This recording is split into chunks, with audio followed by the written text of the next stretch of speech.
8 January hadday dalkan doorasho ka dhici weyso wixii dhaca adiga mas'uulka annagu haddaanu nahay odayaasha halkan taagan musharaxiinta ah mowqifka iyaga ku aadan gudiga hore ayaan u soo saaray waxa weeye gudi aan la isku waafaqsanayn oo loo arkaynin gudi dhexdhexaada oo madaxweynuhu qarqarta ku sito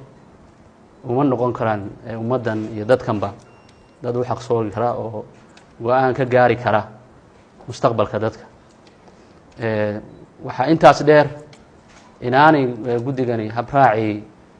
la mari jiray aanu soo marin waxa intaas dheer in dawladdu waqtigeedu dhamaad ka yahay aan waafaq isku ahayn isku khilaafsan yihiin oo madaxweyne ku xigeenku aanu ku waafaqsanayn madaxweynaha baarlamaanku aanu ku waafaqsanayn madaxweynaha waxa marka aan madaxweynaha leenahay khilaaf waa soo tijaabisay wax aan lagula ogolayn waad soo aragtay ummadan iyo dadkana waqtiga kaga lumis waqti yar oo ciriiri ah ku haray waqtiga ciriiriga ah aqliga dib ha soo laabto oo ummadda wax ka dhaxeeya ayaa wax lagu gaari karaa waxan aad maamulayso ma aan waxa aad ugu leedahay dawladnimada dadka iska leh waxaan ugu sheegayaan ku sheegaynaa cidina kugula geli mayso doorashana kuma qaban kartid gudi adiga gaar ku ah oo aad ku soo xushay rabitaankaaga iyo sida aad ugu jeceshahay waqtiga haray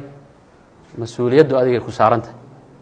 8 January hadday dalkan doorasho ka dhici weyso wixii dhaca adiga mas'uulka ah waxaan ummadda reer Puntland u sheegaynaa ismadu ugu horeeyaan in aan Siciid lagu halaynin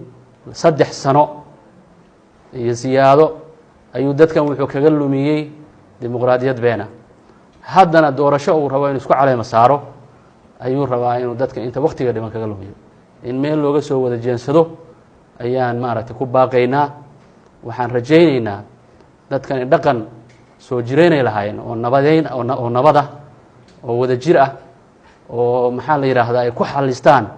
arrimahooda sida ay haddaba lagu soo xaliyay arrintan meeshay ka timi waa ognahay doorkii isimadu qaateen iyo cuqaasha iyo dadka waxgaradka ah waynu ogsoonnahay yaan lagu halaynin deni iyo madaxweynaha waqtigiisu dhamaadka yahay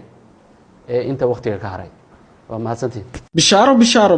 shirkadda isgaarsiinta Somtel waxay ugu bishaareynaysaa macaamiisheeda sharafta leh inay u soo kordhisay xirmooyinka adeega dhamays Plus waa xirmooyin mobile internet unlimited oo aad u qiimo jaban kuwaas oo shirkaddu ay ugu talagashay macaamiisha shirkadda isgaarsiinta Somtel macaamil ku shuba $5 oo hel data internet iyo ku hadal aan ka dhamaanaynin muddo 7 sidoo kale macaamil ku shuba $15 oo hel data internet iyo ku hadal aan ka dhamaanaynin muddo bil ah macaamil ku dooro xirmooyinka adeega dhamays Plus xawaare sare oo aan xaddi lahayn macaamil uga shubo xirmooyinka adeega dhamays Plus adeega idahab code numberka xidig 114 gees adeega idahab reseller code numberka xidig 304 gees ugu dambeyntii waxaad bedelan kartaa airtime-ka kuugu jira adigoo garaacaya code numberka xidig 204 gees